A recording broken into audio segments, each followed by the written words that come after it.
Assalamualaikum warahmatullahi wabarakatuh. Perkenalkan, nama saya Megawati Indah Pratiwi dari tim kaderisasi pimpinan anak cabang IPPNU Kecamatan Maren. Nah, selain materi ke IPPNU 1, nanti saya juga akan menjelaskan materi tentang keorganisasian. Jadi, mari kita simak penjelasan saya setelah ini. Oke?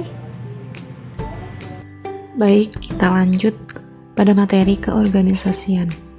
Nah, ketika kita mendengar nama organisasi, otomatis itu menjadi harapan kita untuk bisa bergabung dalam sebuah organisasi. Artinya, setidaknya setiap individu itu minimal bisa mengikuti satu organisasi atau satu organisasi yang bisa kita ikuti. Hal itu kenapa? Karena itu bisa menjadi poin tambahan kita untuk kita belajar di dunia luar selain di dunia bangku sekolahan. Kita lanjut pada apa itu organisasi. Kira-kira menurut kalian organisasi itu apa sih? Benda hidup? Benda mati? Sebuah barang? Ayo, apa hayo? Nah, setelah ini kita akan bahas tentang pengertian organisasi. Jadi organisasi pengertiannya menurut bahasa Yunani yaitu organon, dan istilah latinnya organum yang berarti alat atau badan. Nah, maksudnya kenapa alat atau badan? Dimana di situ ada sebuah anggota, sebuah alat yang untuk mencapai tujuan bersama. Nah, ini ada secara istilahnya. Jadi, secara istilahnya kita bisa mengartikan menurut H.M. Taylor dan A.G. Merz bahwa organisasi itu ada sekumpulan orang yang menggabungkan diri dengan tujuan tertentu atau dengan sebuah kerjasama yang harmonis, yang terbangun secara harmonis antar individu. Jadi di situ tidak hanya satu orang, tapi di situ ada beberapa atau sekumpulan orang yang itu menggabungkan diri menjadi satu, menjadi sebuah organisasi tadi. Nah, kira-kira unsur-unsur organisasi itu apa? Ini belum saya cantumkan ya, karena memang saya rencanakan untuk teman-teman bisa berpikir kira-kira unsur-unsur organisasi itu apa. Nah, yang pertama ada unsur-unsur organisasi, ada man. Man itu artinya personil. Jadi organisasi tanpa personil itu tidak bisa dikatakan organisasi. Jadi setidaknya harus lebih dari 2, setidaknya.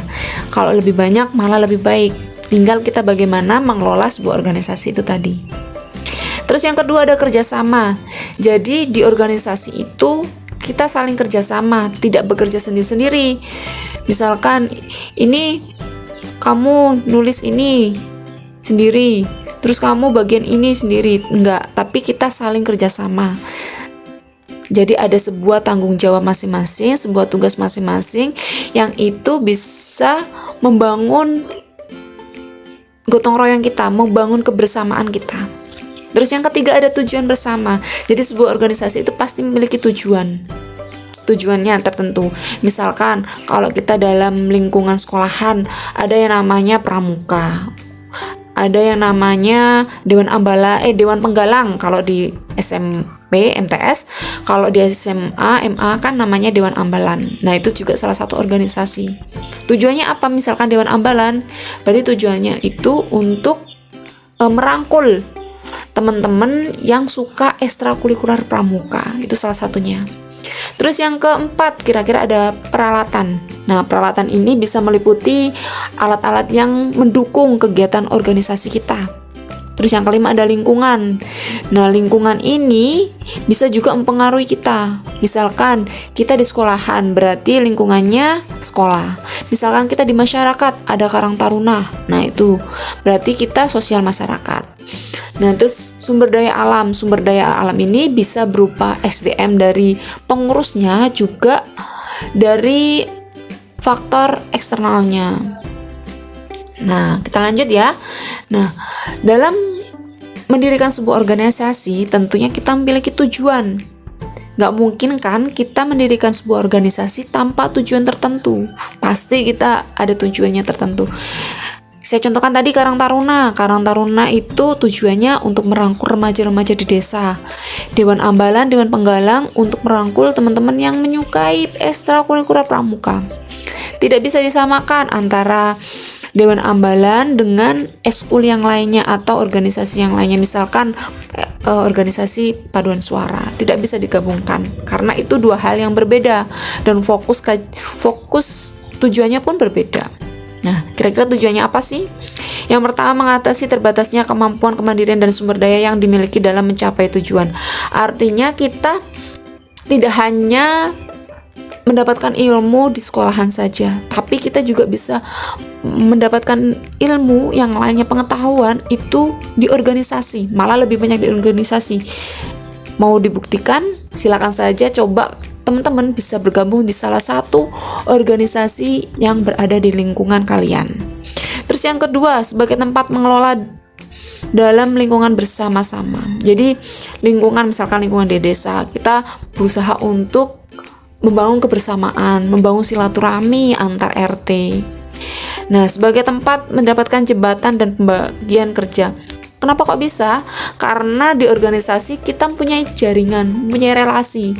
Misalkan si A itu dari desa Bulutigo, terus ternyata si B itu dari desa Mojo Asem. Kan dua desa itu pasti memiliki karakteristik berbeda. Nah, kita bisa sharing situ.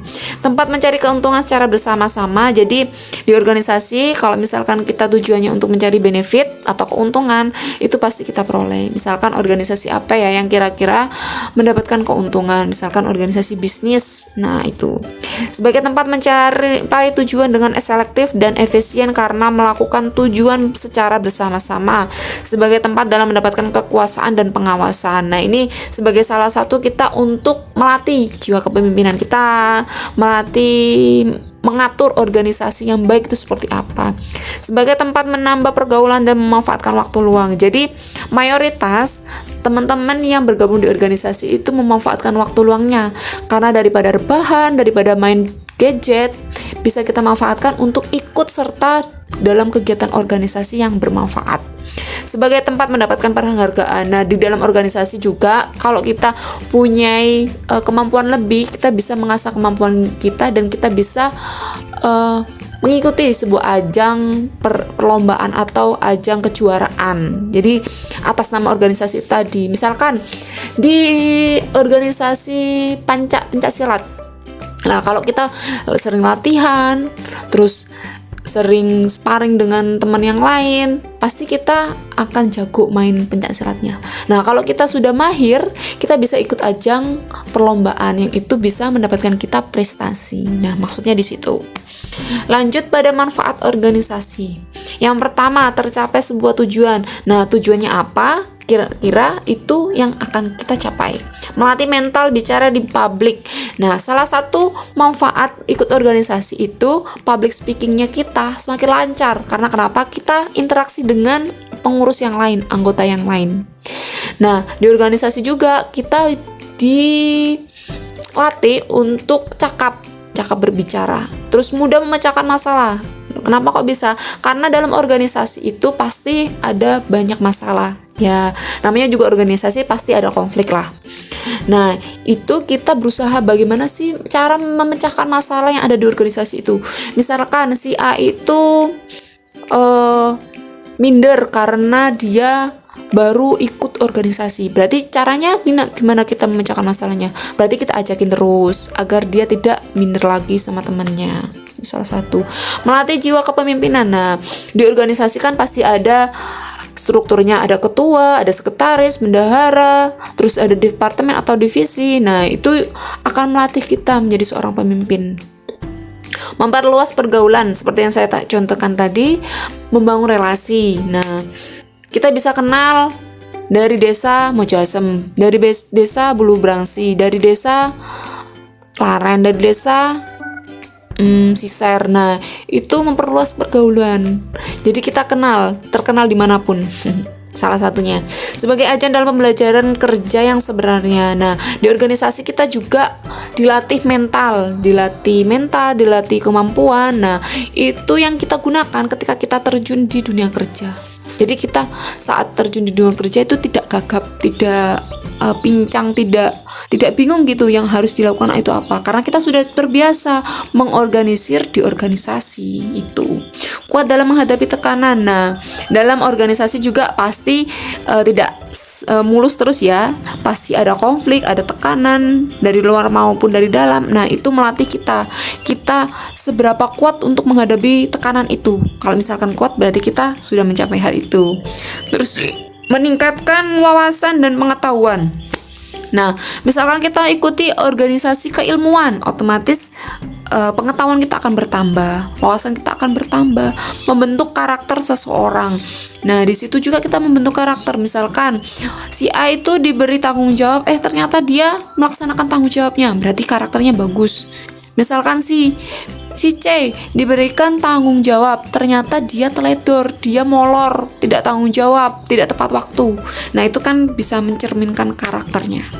Terus mampu dalam mengatur waktu dengan baik. Nah, ini juga salah satu manfaatnya, karena di organisasi kita harus membagi antara organisasi, antara sekolah dengan yang lainnya. Jadi itu harus seimbang. Kita bisa mengatur waktu dengan baik. Menumbuhkan sikap dewasa dan tanggung jawab.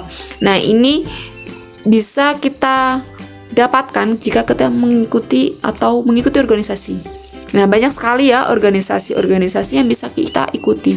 Nah, saya sarankan untuk teman-teman bisa mengikuti salah satu organisasi, satu saja di lingkungan kalian. Kita lanjut, jenis-jenis organisasi. Nah, banyak sekali ya organisasi. Ada organisasi kemahasiswaan, ekstra dan intra kampus kalau tingkatannya mahasiswa. Kalau tingkatannya sekolah, ada Dewan Ambalan, Dewan Penggalang, ada OSIS, ada pimpinan komisariat, PK, ada juga apa lagi ya? Ya, itu tergantung dari masing-masing sekolahannya. Kira-kira apa saja? Ada organisasi profesi, PWI, Pradi, ID, dan lain-lain. Ada organisasi minat, Persela, Persibaya, ada pencaksilat tadi. Terus misalkan suka paduan suara, nanti bisa ikut organisasi paduan suara. Organisasi politik yang biasanya kita ketahui kalau misalkan pemilu, ada PKB, PKNU, PDIP, dan lain sebagainya. Ada Golkar dan lain sebagainya ya. Kalau sudah masuki pemilu kan pasti ramai banyak organisasi politik yang bermunculan. Organisasi keagamaan, ada Nahdlatul Ulama, ada Muhammadiyah, ada LDII, dan lain sebagainya. Ada organisasi sosial, ada LSM, Karang Taruna, ada IPNU PPNU juga. Nah, itu banyak sekali organisasi di lingkungan kita sekitar. Nah, saya sarankan tadi bisa mengikuti salah satu saja, nggak harus banyak, karena satu itu sudah cukup untuk bisa mengembangkan diri kita, mengembangkan kemampuan kita, soft skill kita. Misalkan kita sukanya dengan olahraga, kita bisa ikut organisasi keolahragaan, ada Dispora, nah salah satunya. Terus karakteristik organisasi. Nah, menurut Abdul Aziz Wahab berpendapat ada beberapa karakteristik dari organisasi. Yang pertama adalah sebuah entitas sosial. Nah, artinya bahwa misalkan kita mengikuti salah satu organisasi di lingkungan kita sekitar, nah itu menunjukkan bahwa jiwa sosial kita itu ada, karena rata-rata organisasi itu pasti sebagai agen of kontrol atau sebagai ikon untuk merubah keadaan. Nah, itu. Terus memiliki sistem kegiatan terstruktur. Jadi organisasi itu pasti mempunyai jadwal-jadwal terkhusus. Misalkan bulan ini harus kegiatan ini, bulan kedua harus kegiatan ini, bulan ketiga harus kegiatan ini. Jadi secara terstruktur. Terus memiliki batasan-batasan yang jelas. Jadi di organisasi kita tidak bebas, tapi di organisasi itu kita punya aturan yang harus kita laksanakan dan kita taati. Nah, setiap organisasi itu pasti memiliki batasan-batasan yang berbeda tergantung dari jenis organisasi yang kita ikuti. Bertujuan diarahkan oleh tujuan. Nah, jadi ada goalnya, ada goal tujuan yang harus dicapai dalam organisasi itu. Misalkan organisasi Dewan Ambalan, Dewan Penggalang. Nah, itu salah satu goalnya adalah siswa-siswinya bisa memimpin atau melakukan kegiatan pramuka secara baik, secara bagus, secara maksimal, yang paling sempurna pokoknya. Jadi orang-orang yang berada di Dewan Ambalan, Dewan Penggalang itu harus bisa mengkoordinir kegiatan pramuka dengan baik. Nah, itu salah satu goal yang harus dicapai. Nah, caranya bagaimana? Berarti harus ada latihan-latihan, harus ada sparring, harus ada pembekalan materi, dan lain sebagainya. Terus, organisasi yang ideal. Kira-kira organisasi yang ideal itu seperti apa? Yang pertama, terdapat tujuan yang jelas. Jadi, teman-teman yang mengikuti organisasi itu harus tahu kira-kira organisasi itu punya tujuan yang jelas nggak? Kalau nggak punya tujuan yang jelas, nggak usah diikuti. Daripada membazir kan, mending ikut organisasi yang tujuannya itu jelas. Salah satunya OSIS, kalau di sekolahan ada PK. Nah, itu adanya kesatuan adanya kesatuan arah. Jadi ada instruksi dari atasan. Jadi ada yang mengkoordinir. Jadi tidak ada double koordinir gitu.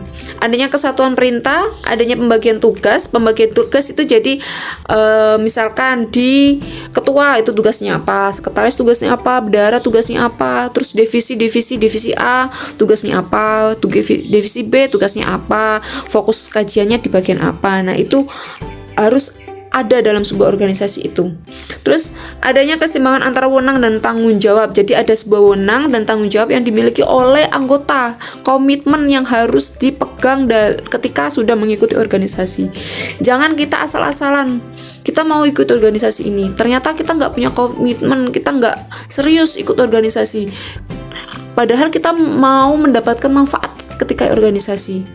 Nah, ketika masalah itu terjadi, kondisi tersebut terjadi, kira-kira apa yang kita dapatkan? Kita nggak dapat apa-apa kan? Karena kita sudah nggak punya komitmen dan tanggung jawab ketika kita sudah berada di organisasi itu. Jadi kita harus memiliki hal itu. Penempatan orang sesuai dengan ahlinya. Nah, di organisasi itu harus sesuai tempatnya, adil, sesuai pada tempatnya. Jadi misalkan si A itu bisanya itu di bagian olahraga, berarti dia masuk divisi olahraga. Dia bisanya bagian keagamaan, bisa banjarian, bisa sholawatan, dia bagian keagamaan. Ada yang pinter public speaking, pinter mimpin, berarti dia nanti di bagian divisi kepemimpinan dan lain sebagainya.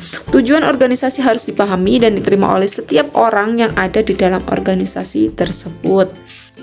Lanjut, prinsip-prinsip organisasi. Nah, ini mungkin asing ya, dan ini sering kita dengar juga, asing tapi sering kita dengar.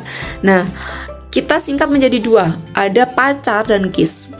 Kalau pacar kan kita pasti mikirnya dua orang saling bercinta. Oh, ini tidak. Nah, pacar ini adalah singkatan dari beberapa poin prinsip-prinsip organisasi. Yang pertama ada priority, tentukan prioritas kerja.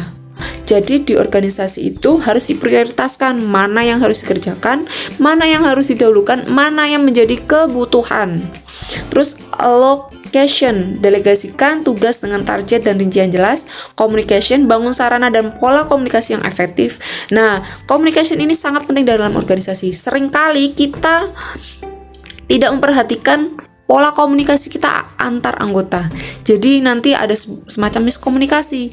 Nah, mulai sekarang kita harus bisa membangun komunikasi yang baik, karena ini sangat penting di organisasi. Misalkan kita tidak mampu membangun komunikasi yang baik, maka roda kepengurusan organisasi itu tidak akan berjalan sebagai semestinya. Jadi harus kita manfaatkan, harus kita cari cara komunikasi yang baik, yang efektif antar anggota, yang anggota itu bisa menerima dan kita juga bisa menyampaikan, jadi saling enak. Selanjutnya adalah agenda. Nah, buat agenda berkala, targetnya apa, terus kegiatannya juga apa. Terus relationship. Nah, relationship ini jalin dan jaga keharmonisan hubungan antar personal, antar departemen, dan antar lembaga. Selanjutnya adalah KISS. KISS ini koordinasi, integrasi, simplikasi, sinkronisasi. Koordinasi, jalan sistem koordinasi yang efektif. Ya, koordinasi misalkan di sekolahan, berarti harus koordinasi dengan Wakasis, harus koordinasi dengan kepala sekolah, harus koordinasi dengan bapak ibu guru, harus koordinasi dengan siswa-siswi yang ada di sekolah itu. Integrasi, balut semangat kebersamaan dan persatuan organisasi. Nah, dalam organisasi kita harus menumbuhkan semangat untuk berorganisasi, semangat untuk memajukan organisasi agar lebih baik lagi.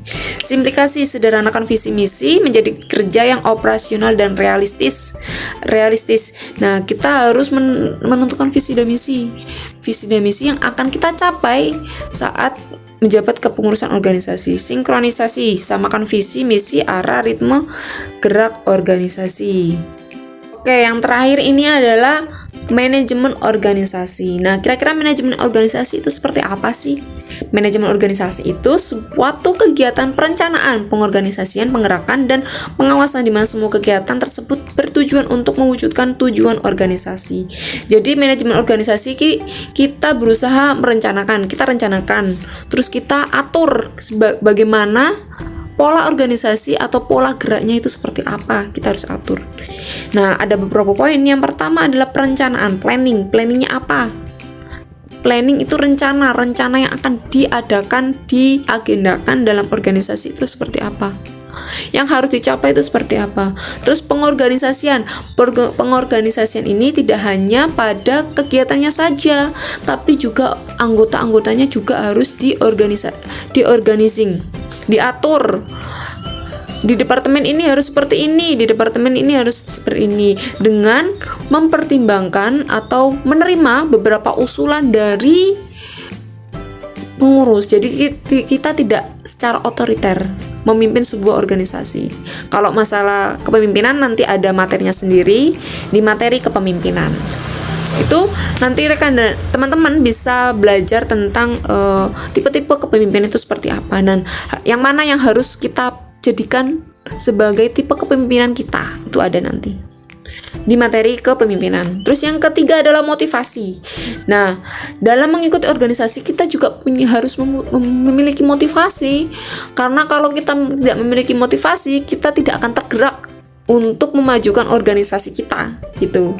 Misalkan kita sudah jadi pengurus dewan ambalan, tapi kita tidak punya motivasi, kita malas latihan, malas ngapa-ngapain, rebahan, terus main HP terus pokoknya sudah malas semuanya lah. Nah, otomatis kan kita nggak punya motivasi, terus kita nggak punya semangat untuk memajukan organisasi. Nah, itu harus kita manajemen, harus kita atur. Misalkan hari pertama itu kegiatan materi, hari kedua kita touring di luar. Nah, untuk menggugah semangat, kegiatan organisasi Dewan Ambalan ini loh bagus, planning kegiatannya itu bagus, terus agenda-agendanya juga menarik. Nah, berarti kan termotivasi, tergugah. Nah, terus yang selanjutnya ada pelaporan. Nah, pelaporan ini sebagai bentuk pertanggungjawaban. Kita misalkan sudah mengadakan kegiatan, nah kita harus melaporkan sebagai bukti, sebagai arsip, sebagai dokumentasi. Karena ketika kita sudah mengadakan kegiatan tapi tanpa adanya dokumentasi, tanpa adanya bentuk pelaporan, itu sama aja kita tidak mengadakan kegiatan. Jadi tidak ada buktinya. Misalkan teman-teman ditanya, kalian sudah pernah mengadakan pentas seni di sekolahan? Terus kalian jawab sudah. Loh, mana buktinya? Ternyata kita tidak melaporkan, tidak mendokumentasikan. Berarti kan sama aja. Oh, kalian berarti bohong ya, karena belum loh, mana buktinya nggak ada. Nah, itu. Jadi penting sekali pelaporan. Terus pengendalian. Nah, pengendalian ini harus dikontrol kira-kira di departemen mana atau divisi mana yang sekiranya itu progresnya tidak bagus atau melemah gitu. Jadi harus tetap dikontrol. Dalam manajemen organisasi bukan bagaimana menciptakan Superman. Superman kan seseorang yang mampu mengerjakan segala sesuatu tanpa bantuan orang lain. Jadi Superman kan sendirian dia. Tetapi di organisasi bagaimana membangun super tim. Jadi kita harus membangun super tim. Kalau tim kita kuat, maka setiap kegiatan apapun akan terlaksana sesuai dengan keinginan kita. Jadi kita harus solid, satukan tim untuk bisa bekerja sama dan solid antar anggotanya, karena itu sangat penting. Misalkan ada pemimpin, ternyata anggotanya nggak solid, anggotanya kayak menesu-menesuan gitu, iri-irian. Nah, iri-irian, terus dengki-dengkian, terus geng-gengan. Nah, ketika mau ngadain kegiatan pastinya kan tidak akan terlaksana. Karena apa? Karena yang satu pengennya begini, yang satu pengennya begini, tidak satu visi, tidak satu persepsi. Nah, itu harus kita rubah atau kita berusaha untuk bagaimana cara untuk membuat tim yang solid. Nah, itu sangat penting. Nah, itu tadi penjelasan tentang keorganisasian. Nah, pesan saya, teman-teman harus minimal 1 untuk mengikuti organisasi yang ada di lingkungan sekitar. Terserah itu organisasi apa, sesuai dengan fashion, sesuai dengan jati diri teman-teman, mau yang ikut organisasi keolahragaan, ikut organisasi kesenian, organisasi keagamaan, organisasi sosial, organisasi lingkungan, atau apapun, itu terserah teman-teman. Yang penting teman-teman bisa ikut organisasi, karena itu sebagai bekal kita untuk mengasah kemampuan diri kita agar kita sudah terbiasa ketika kita sudah terjun di masyarakat. Karena tentunya kita tidak akan menjadi pelajar saja, tidak akan menjadi anak kecil saja, karena berjalannya waktu kita akan menjadi seorang manusia yang dewasa, manusia yang siap untuk menghadapi kehidupan yang sesungguhnya. Sekian penjelasan dari saya, semoga bermanfaat bagi kita semuanya, dan jangan lupa subscribe channel YouTube Penular IDS. Terima kasih. Wassalamualaikum warahmatullahi wabarakatuh.